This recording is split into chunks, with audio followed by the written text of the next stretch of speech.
Hi friends, மத்தேயு 6ஆம் அதிகாரம் 9ஆம் வசனம் முதல் 13ஆம் வசனம் வரை. நீங்கள் ஜெபம் பண்ண வேண்டிய விதமாவது, பரமண்டலங்களில் இருக்கிற எங்கள் பிதாவே, உம்முடைய நாமம் பரிசுத்தப்படுவதாக. After this manner therefore pray ye, your Father which art in heaven, hallowed be thy name. வசனம் 10. உம்முடைய ராஜ்யம் வருவதாக, உம்முடைய சித்தம் பரமண்டலத்தில் செயல்படுவது போல பூமியிலும் செயல்படுவதாக. Thy kingdom come, thy will be done in earth as it is in heaven. வசனம் 11. எங்களுக்கு வேண்டிய ஆகாரத்தை இன்று எங்களுக்கு தாரும். Give use this day your daily bread. வசனம் 12. எங்கள் கடனாளிகளுக்கு நாங்கள் மன்னிக்கிறது போல எங்கள் கடன்களை எங்களுக்கு மன்னியும்.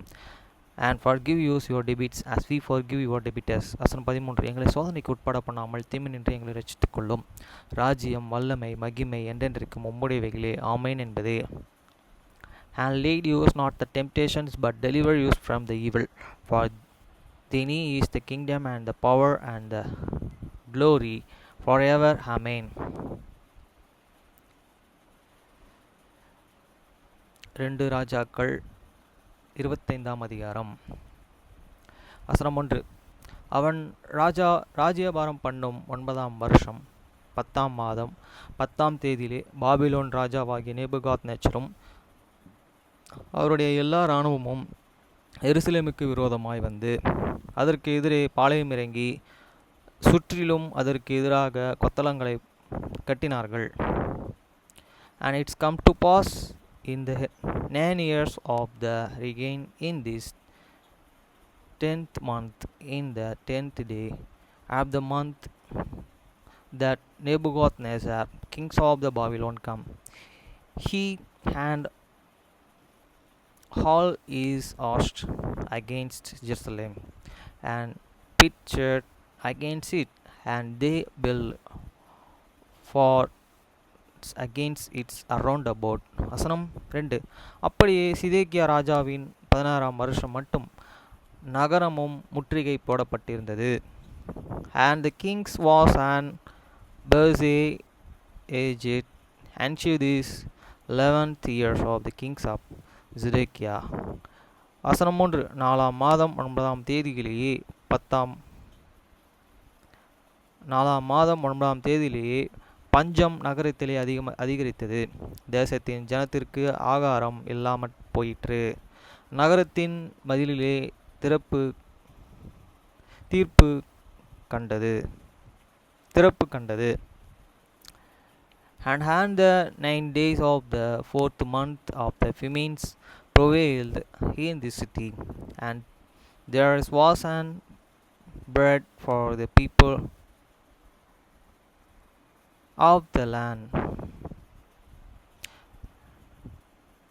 Bread for these people of the land. வசனம் 4. அப்பொழுது கல்தேயர்கள் நகரத்தையே சூழ்ந்து இருக்கையில் யுத்த மனுஷர்கள் எல்லோரும் ராத்திரிகாலத்தில் ராஜாவுடைய தோட்டத்தின் வழியாய் 2 மதில்களுக்கு நடுவான வாசல் தப்பி அவர்களுக்கு ராஜாவுமாய் சமான பூமியை நோக்கி ஓடிப்போனார்கள்.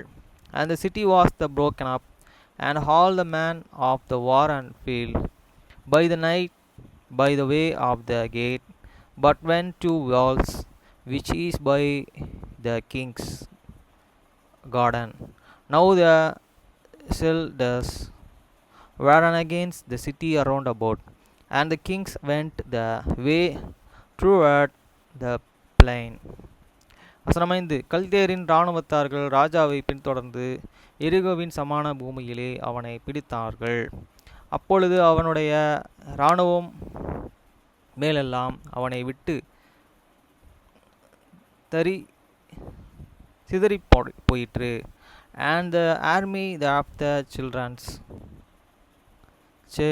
sailors perished after this king, and overtake him in the plains of this Jericho. And all this army were scattered from them. வசனம் 6. அவர்கள் ராஜாவை பிடித்து அவனை ரிப்லாவில் இருக்கிற பாபிலோனின் ராஜாவின் இடத்திற்கு கொண்டு போய் அவனை நியாயம் தீர்த்து. So they took this king and forgot him up to the kings of the Babylon to the Riblah, and they give a judgment upon him. வசனம் 7. சிதேக்கியாவின் குமாரர்களை அவன் கண்ணுக்கு முன்பாக வெட்டி சிதேக்கியாவின் கண்களை குருடாக்கி அவனுக்கு 2 வெண்கல விலங்குகளை போட்டு அவனை பாபிலோனுக்கு கொண்டு போனார்கள். And they slave the sons of the Zedekiah before his eyes, and put the eyes of the Zedekiah and blind him within fetters of the brass, and the carried him to the Babylon. வசனம் 8. 5ஆம் மாதம் 7ஆம் தேதியிலே நேபுகாத் nature என்னும் Babylon ராஜாவின் 19ஆம் வருஷத்திலேயே Babylon ராஜாவின் ஊழியக்காரனாகிய நேபுகாத் நேச்சர் என்னும் காவல் சேனாதிபதி எருசலேமுக்கு வந்து, and in the 15th month and the 7th day of the month which is in the 19th year of the king and Nebuchadnezzar kings of the Babylon come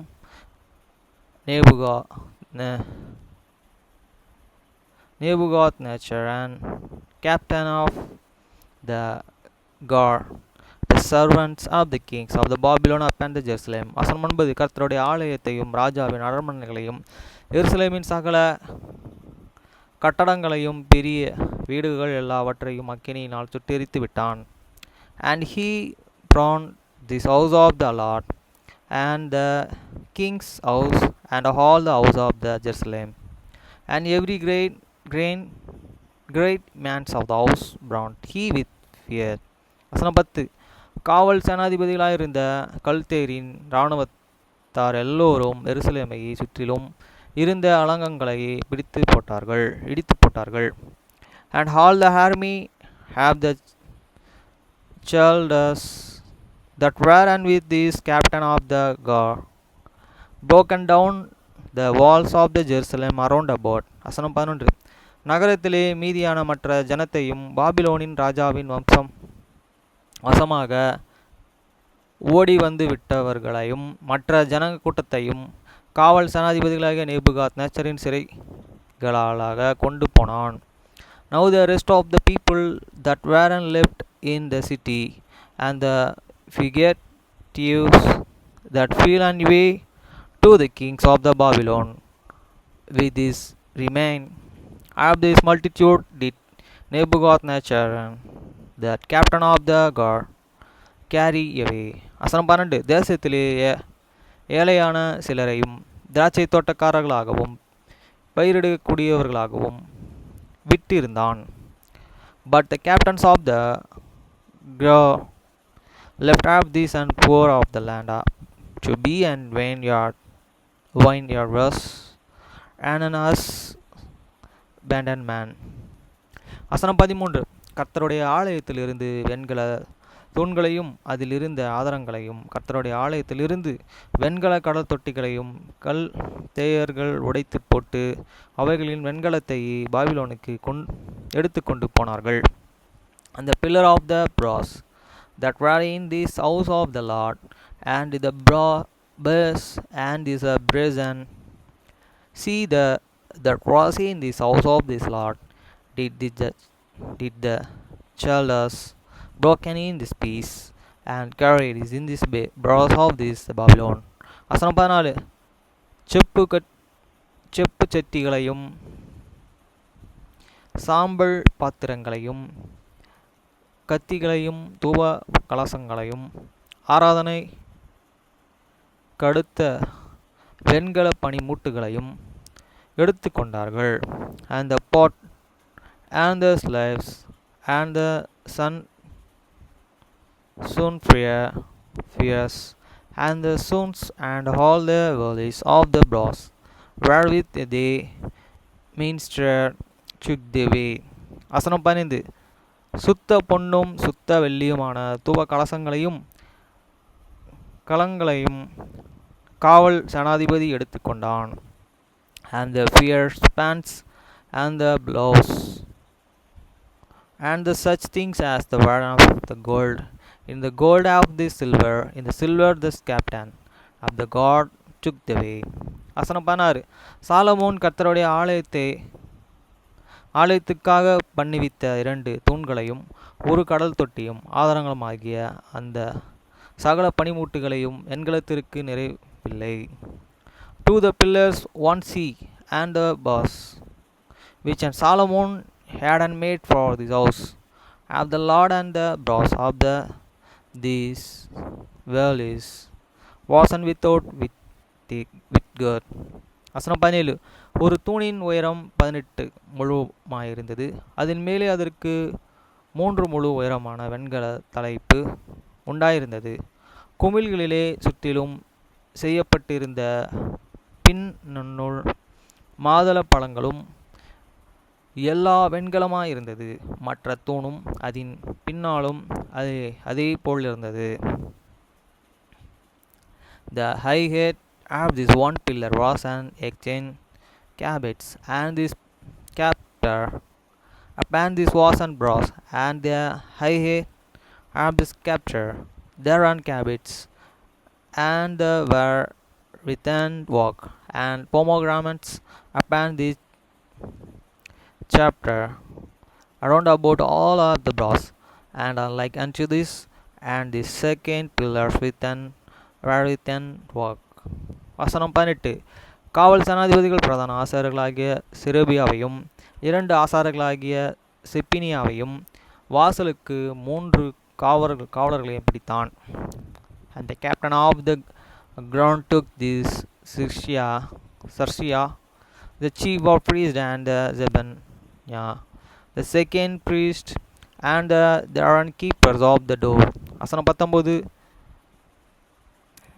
நகரத்திலே அவன் யுத்த மனுஷரின் விசாரிப்புக்காரனாகிய பிரதானியன் ஒருவனை ராஜாவின் மந்திரிகளிலாலே நகரத்திலேயே அகப்பட்ட 5 பேர்களையும் தேசத்தின் ஜனத்தையும் சேவகம் எழுதுகிற தலைவனையும் இராணுவ ஸ்தம்பதிகளையும் தேச ஜனத்திலே நகரத்திலே அகப்பட்ட 60 பேரையும் பிடித்தான். And out of the city he took an officers that was and set over the man war, and 5 men of them that were within his kings and presence, which were around about the city, and the principal scribe of this host, which mastered the people of the land, and their scrolls man of the people of the land that were found in the city. வசனம் 20. அவர்களை காவல் சேனாதிபதிகளாகிய நேபுசார்தான் பிடித்து ரில்பாவிலே இருக்கிற Babylon ராஜாவின் இடத்திற்கு கொண்டு போனான். And the Nebuzaradan captains of the grand took these and brought them to the kings of the Babylon to the Riblah. வசனம் 21. அவர்களை பாபிலோன் ராஜா அமாத் தேசத்திலே பட்டணமான ரிப்லாவிலே வெட்டி கொன்று போட்டான். அப்படியே யூதா ஜனங்கள் தங்கள் தேசத்திலிருந்து சிறையிருப்புக்கு கொண்டு போகப்பட்டார்கள். And the kings of Babylon smote them and slew them at the Riblah in this land of the Hamath. So Judah was carried away out of the fear their land. வசனம் 22. பாபிலோன் ராஜாவாகிய நேபுகாத்நேச்சார்கள் யூதா தேசத்தில் மீதியாக வைத்த ஜனத்தின் மேலும் சப்பானியின் குமாரனாகிய அகியாமின் மகன் கோதலியாவையும் அதிகாரியாக வைத்தான். And as for these people that remained in this land of the Judah, whom Nebuchadnezzar kings of the Babylon had left even over them, and he made an Gedaliah, the sons of the Anakam, the sons of the Sephanan, ruler. வசனம் 23. Babylon ராஜா கொதலியாவையும் அதிகாரியாக வைத்ததை சகல இராணுவ சேவகர்களும் அவர்களுடைய மனுஷர்களும் கேட்டபொழுது அவர்கள் மிஸ்பாவிலேயே இருக்கிற கொதலியாவினிடத்திலே வந்தார்கள். அவர்கள் யாரெனில் நெத்தேனியாவின் குமாரன் இஸ்ரவேலில் கோராவின் குமாரன் யோகோனாவும் மெத்தோபாத்தியானாகிய தன்கூமுத்தின் குமாரன் சிராவும் மகாத்தியனான ஒருவனுடைய குமாரன் யாசேனியாவும் அவர்கள் மனுஷருமே. And when all the captains of the remain, they had their man and heard that the kings of the Babylon had made an Gidelah governor there came to the Gidelah to the Mizpah.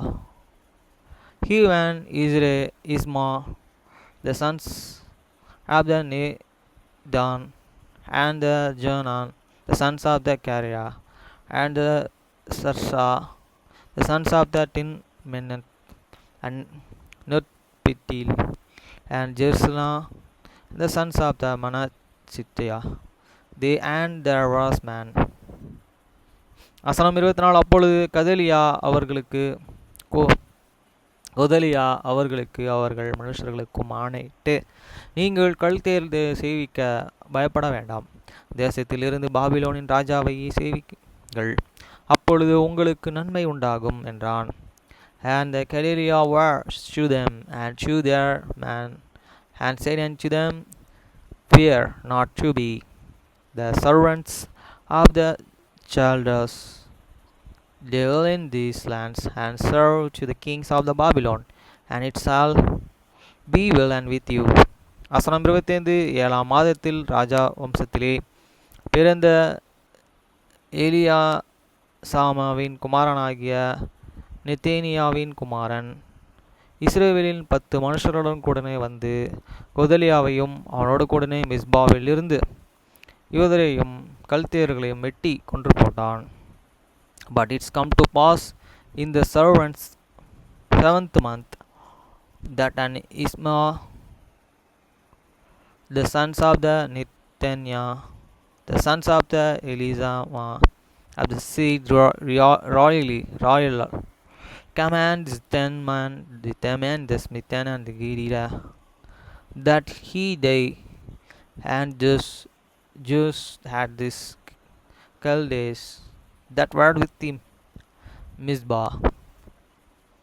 வசனம் 26. அப்பொழுது Syria ஏறும் பெரியவருமாகிய ஜனங்கள் யாவரும் சேனாதிபதிகள் கல்தேயர்களுக்கு பயந்ததனால் எழுந்து புறப்பட்டு எகிப்திற்கு போனார்கள்.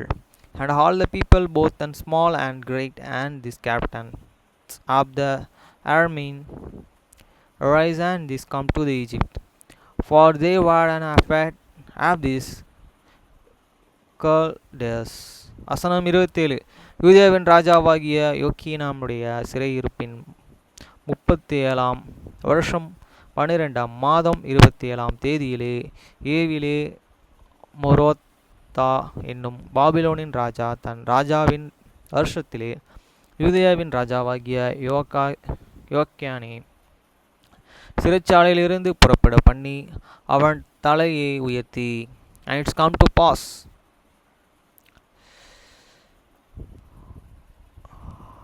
in this 7 and the 13th year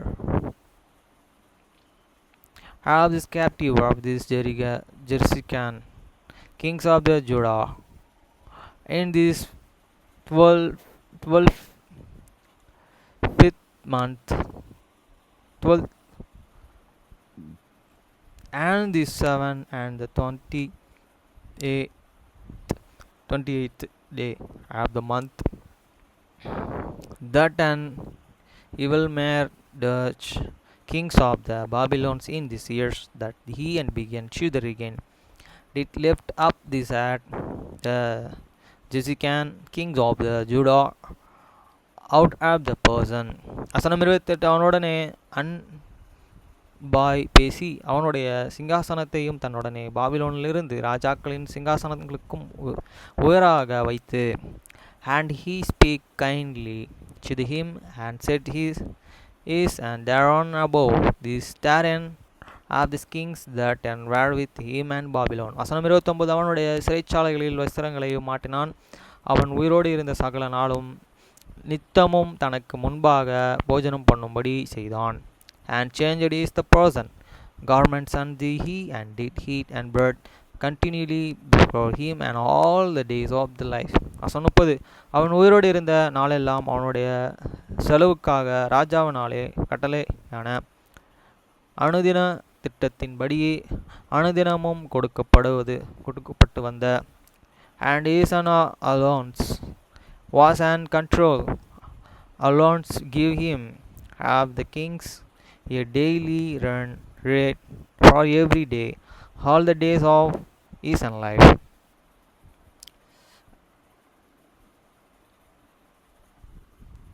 friends, நேற்றைய தினத்தில் பார்த்தீங்கன்னா ஒரு டியூட்டி வந்தது. சயானி அப்பார்ட்மெண்ட்டா, அங்கே ஒரு டியூட்டி எனக்கு வந்தது. அந்த டியூட்டியில் அங்கேருந்து ஃபவுண்டன் பிளாஸா போயிட்டு ஃபவுண்டன் பிளாஸாலேருந்து ஃபீனிக்ஸ் மார்க்கெட் சிட்டி போயிட்டு அங்கேருந்து திருப்பி அவங்க வீட்டில் வந்து அவங்கள ட்ராப் பண்ணிவிட்டு ஃபீனிக்ஸ் மார்க்கெட் சிட்டி பக்கத்தில் கீதோ மோட்டல் இருந்தது. கீதோ மோட்டலுக்கு போய் டிஃபன் வாங்கலான்னு போனோம். செம்ம கூட்டமாக இருக்கிற டைம் ஆயிரும். அப்புறம் டிரைவரோட காஸ்ட் இன்னும் அதிகமாகிடும் அப்படின்னு சொல்லிவிட்டு அவங்க அங்கேருந்து கிளம்பி நேராக வீட்டுக்கு வந்துட்டாங்க. வீட்டில் வந்து அவசரமாக வண்டியை விட்டு கரெக்டாக 10 மணிக்கு க்ளோஸ் பண்ணால் 910 ரூபா அமௌண்ட் எனக்கு வந்தது. அந்த அமௌண்ட்டை வாங்கிக்கிட்டு நேராக வந்து அந்த ஏரியாவிலே ஐநாவரத்துலேயே கரெக்டாக ஒரு இடத்துல ரெகுலராக வாங்குகிற இடத்துல வாங்கிட்டு ஃபாஸ்ட் ஃபுட் அங்கேருந்து நேராக பெரம்பூரில் வந்து பழங்களை வாங்கிட்டு நேராக வீட்டுக்கு வந்தேன். வீட்டுக்கு வந்து சாப்பிட்டு தூங்கிட்டு பல் விளக்கிட்டு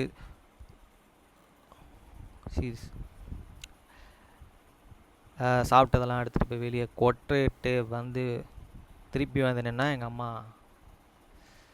அவன் இந்த மாதிரிலாம் உன்னை மிரட்டுறான், எங்களையும் சேர்த்து மிரட்டுறான், எங்களெல்லாம் சாவடிச்சிட்டு நீ மட்டும் உயிரோட வாழ போறியா அப்படின்னு என்ன கேட்குறாங்க. அவனை ஏன் நீ சப்போர்ட் பண்ணுற அப்படின்றாங்க.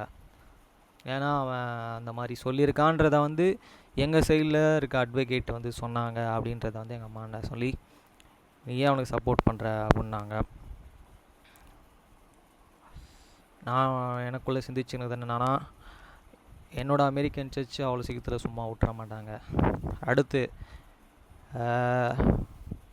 என்னோடய கடவுள் அவருக்கு மேலே அவரும் என்னை சும்மா விட்டுற மாட்டார், என் குடும்பத்தையும் பாதுகாப்பார். அதுக்கு தான் நான் பயப்படாமல் இருக்கேன். ஓகே, இன்றைக்கி நான் கேரானிக்கல்ஸ் ஸ்கூலில் போகிறோம். கேரானிக்கல்ஸ் A to Z டோட்டலாக ஆதாமுடைய காலத்திலேருந்து இயேசு கிறிஸ்து காலம் வரைக்கும் வம்ச வரலாறு ஃபுல்லாக போட்டிருக்காங்க. படிப்போம், ஒவ்வொரு வம்ச வரலாற்று தெரிஞ்சுப்போம். உலகத்தில் இருக்க அத்தனை பேரும் நம்ம ஒன்றாக ஒரே பூமி, ஒரே கரன்சி, ஒரே தேசம், ஒரே உருண்டை, பூமியாக ஒரே உருண்டையில் ஒற்றுமையாக வாழணும். எப்படியாப்பட்ட எவ்வளோ பெரிய பிரச்சனையாக இருந்தாலும் அதை ஃபேஸ் பண்ணி வாழணும். அதுக்கு தீர்வு கடவுள்கிட்ட இருந்து தான் வரும். நம்மளே அந்த தீர்வை எடுத்துக்கக்கூடாது. அவர் ஒவ்வொரு மனிதர்கள் கூட நன்றாக பேசுகிறாரு. நம்ம செயல்படணும்னு சொல்லி தவறான முறையில் செயல்படக்கூடாது. எதாக இருந்தாலும் அவர்கிட்ட நம்ம கேட்கணும். நீங்கள் என்னோடய எதிரியாக இருந்தாலும் சரி, நான் உங்களுக்கு சொல்கிறது, மனசாட்சிக்கு விரோதமாக நடந்தீங்கன்னா தண்டனை என்னைக்கு இருந்தாலும் அவர்கிட்டருந்து தப்பிக்க முடியாது. இங்கே இருக்க ஜட்ஜ்மெண்ட் எதாக இருந்தாலும் ராங்காக போகலாம், அந்த ஜட்ஜ்மெண்ட் தப்பிக்கவே முடியாது. காலத்துக்கும் நித்திய அக்கினியில் போடப்படுவீங்கன்றதை நான் சொல்கிறேன். அதுக்கு தப்பிக்கிறதுக்கு தான் இந்த வேத வசனம்லாம் நான் வாசிக்கிறது. அந்த தப்பிச்சு அவர் அண்டி கொள்ளுங்க எல்லாரும், அவ்வளோதான் சொல்லுவேன். காலம் வந்து எப்படியோ போயின்ட்டுருக்கு. நேற்று அது அந்த நியூஸ்லாம் கேட்கும்போது ரொம்ப டேஞ்சரஸ். எந்த நியூஸு? ரஷ்யாவுடைய கேபிட்டல் தாக்கப்பட்டிருக்கு. இது என்ன அறிகுறி எல்லாத்துக்கும் தெரியும். ஓகேங்களா? அதனால் காலம் குறுகியது இருக்குது. 2ஆம் வருகையும் சமீபமாக இருக்குது, கடவுளுடைய வருகை. இந்த காலகட்டத்தில் நம்ம எல்லாருமே ஒற்றுமையாக வாழணும். தேசங்களை கூட பிரித்து பார்க்காம ஒற்றுமையாக வாழணும். இதுதான். அவர் வரும்போது நம்மெல்லாம் தகுதியாக இருக்கணும். தகுதியானால் அவர் அண்டிக்கிட்டு ஞானஸ்தானம் எடுத்து, அவரே ஞானஸ்தானம் எடுத்திருக்காரு, எடுத்தால் மட்டும்தான் சேர்த்துக்கொள்ளப்படுவோம். ஓகே ஃப்ரெண்ட்ஸ், பாய். அடுத்து கேரானிக்கல் ஸ்கூல் என்ட்ரு ஆகிறோம், படிப்போம்.